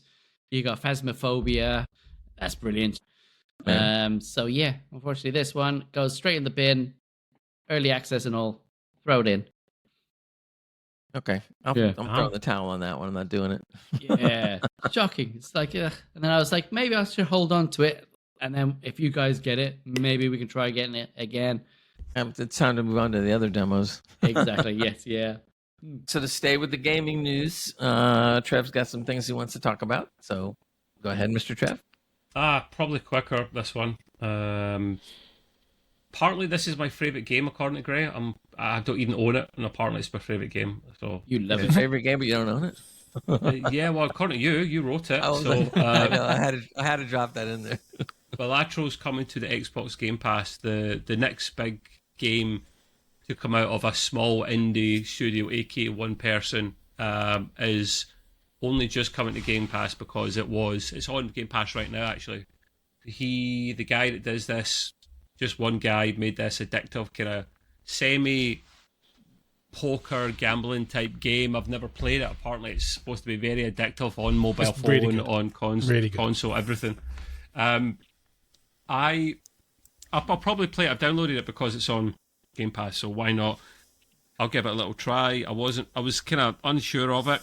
I just think it's great that it didn't go Xbox Game Pass straight away, that he was able to sell it for a decent amount of pennies for how long it's been out for, a couple of months, a few months, and then take the Xbox, the Microsoft money, because that will keep him sweet for a while longer. So, no, good for him. I'm chuffed for him.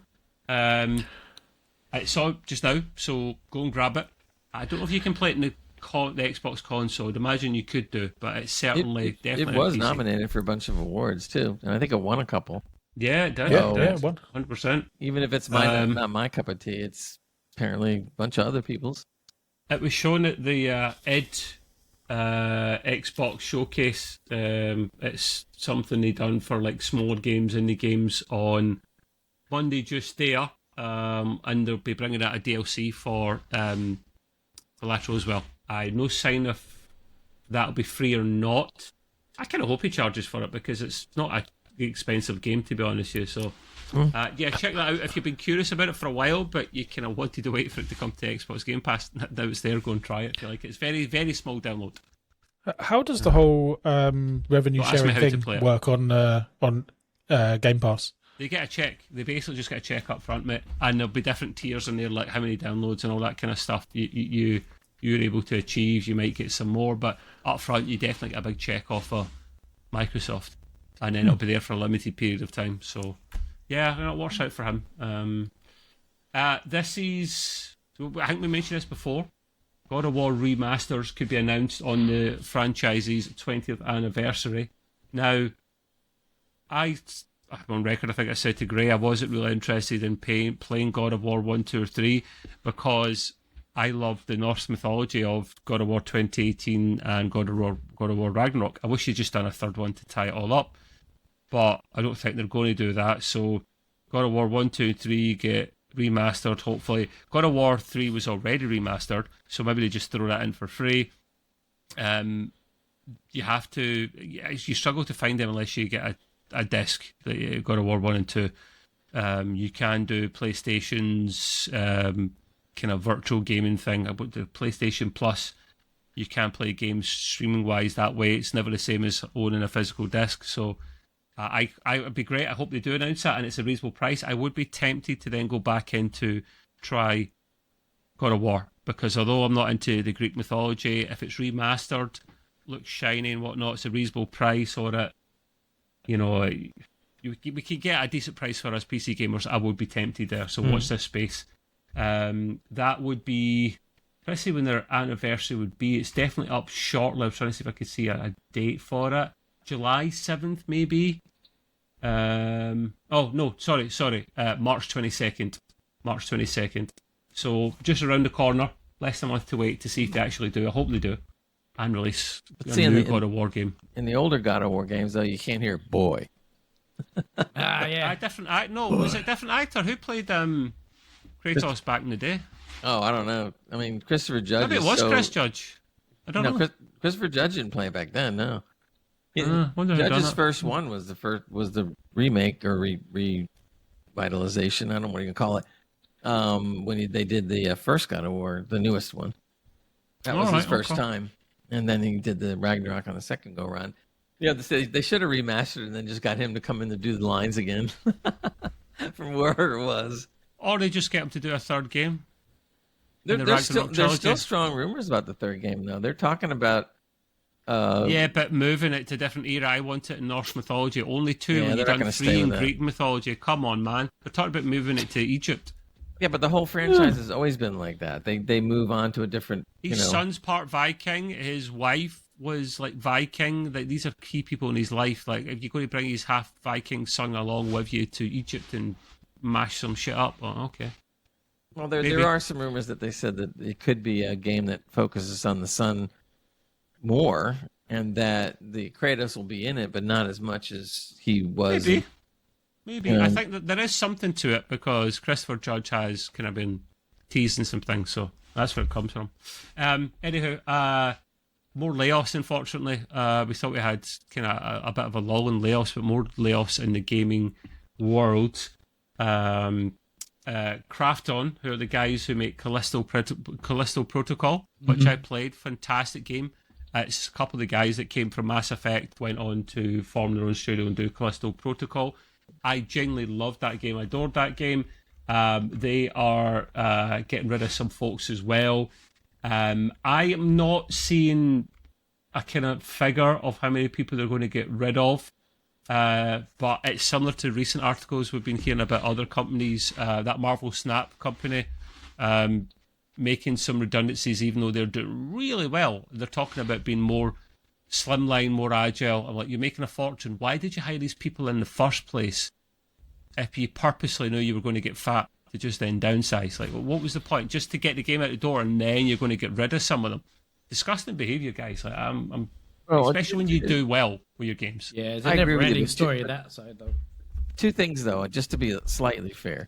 When they do a game, they do hire a bunch of extra people and they do let them go. That's 3 do's in the space of like 2 seconds. Well, they don't let them go to this magnitude.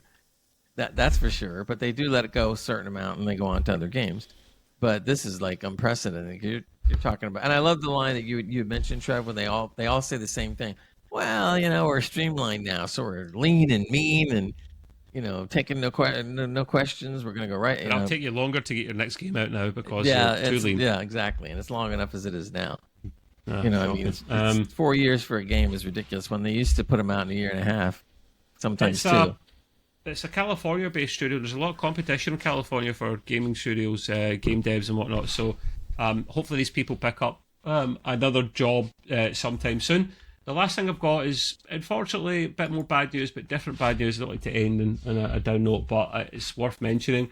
Especially Shell still listens to the show. I hope you do, Shell. I hope you're feeling okay these days, as good as you can be. Miss you. I sent her the story right away. I bet you did.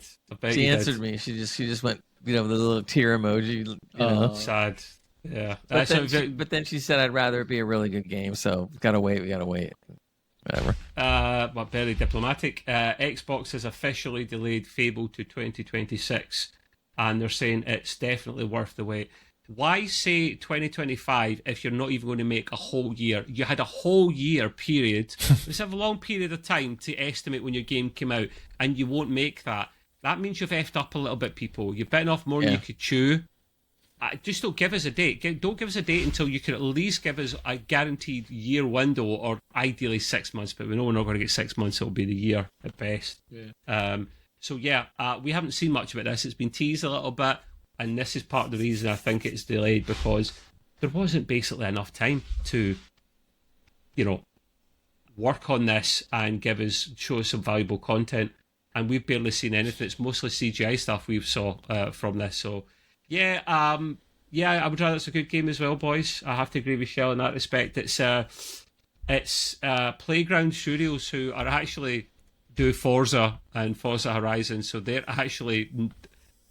I hope this game's good, because they don't have any previous in this kind of game. Completely different genre for them. Yeah. But I think Playground are a British studio, and Fable has got British characters in it, and they're talking about it being really good, story-driven with the characters, a lot of kind of dark, not dark, but dry British humour in it.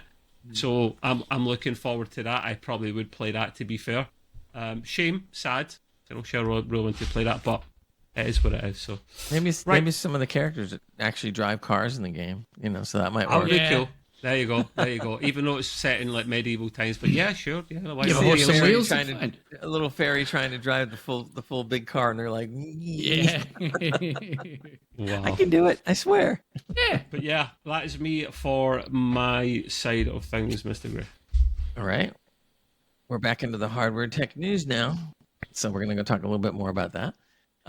This is something that I thought was interesting. I didn't realize it was this bad, but January 2025, video game hardware sales fell 45% from last January.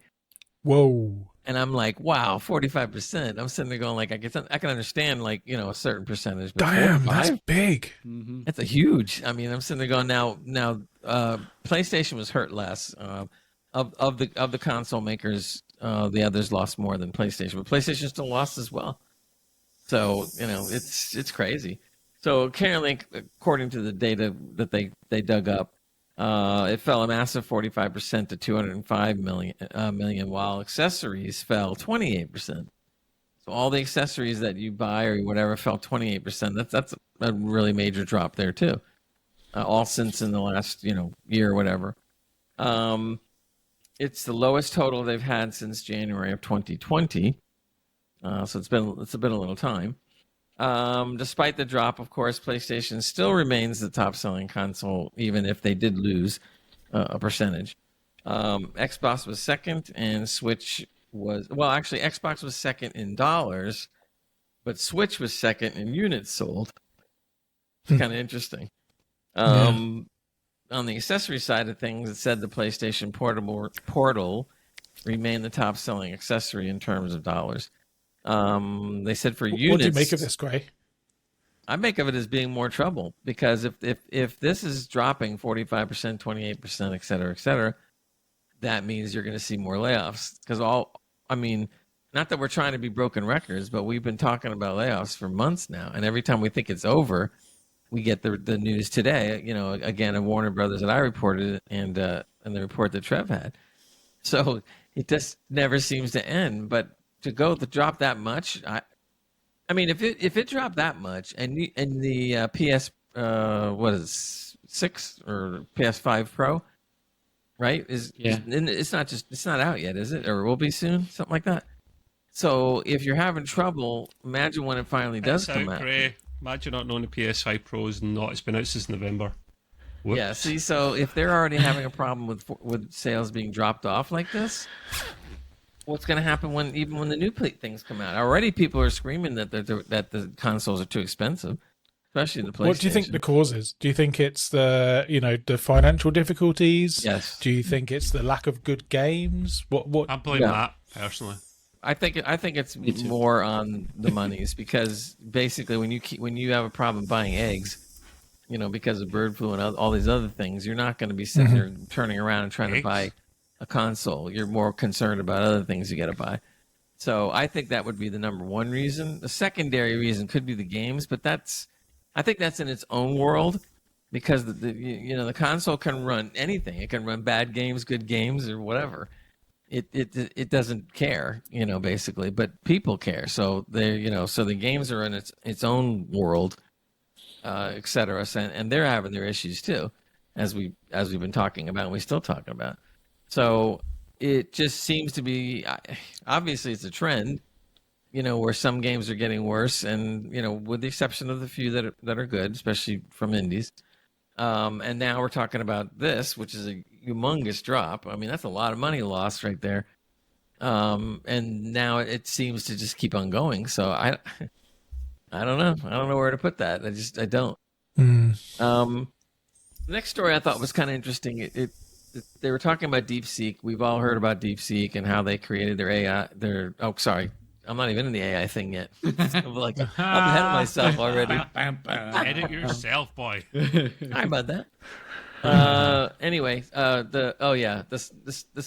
actually, it makes sense. It actually covers two things. Okay, this I'm talking about is more of the smuggling, but this was interesting. They said that 28% of the GPU chips and so forth and GPU sales has only 1% of this 28% has been delivered into Singapore, and they're all just going like, well, if they bought 28%, why did only 1% of this only make it to Singapore? So after they started doing some research and stuff, they're finding out that these chips, especially since with the onset of AI, have all been basically funneled over to China. Oh, okay. I think I was struggling to realize what you were saying there. You're saying that loads of Nvidia chips have gone to Singapore and then pushed over to China. Via them to China, right? So now that some of the rumors, not so much rumors anymore, that we've heard about how DeepSeek was able to get away with doing some of the things it did, was because they were able to work on other people's efforts. Not saying it's totally the reason, but a good chunk of it. Now we find out that a whole bunch of these things went missing, but basically were sold to Singapore, and it all ended up in China. So, and these are all NVIDIA parts. So apparently they were able to get what they wanted one way or the other. They were saying that it's not unusual for this to happen, but what is unusual is the fact that where they end up. So when they end up in China with obvious trade wars and things going on, it really is shaking up the business angle for everything. So now we see the reasons why DeepSeek has done as well as they did, because it didn't technically cost them as much, etc. And that's not to say that there isn't some good people in DeepSeek that have done some things. It just means that there's a little more reason why some of these things, tend to happen, I guess, is what we'll call that. Anywho, you got to suffer with me again, because now we're going to go into the AI corner. What's our time like, Mr. Gray? Time is getting short. So I think, you know what, we'll do it. Let's roll into the quiz. Because we only have about 8 minutes or so. So maybe we'll go into the quiz and we'll save the AI corner for next time, which is fine. No big deal. It's up to you. So let's head right into the gaming quiz, the world famous gaming quiz.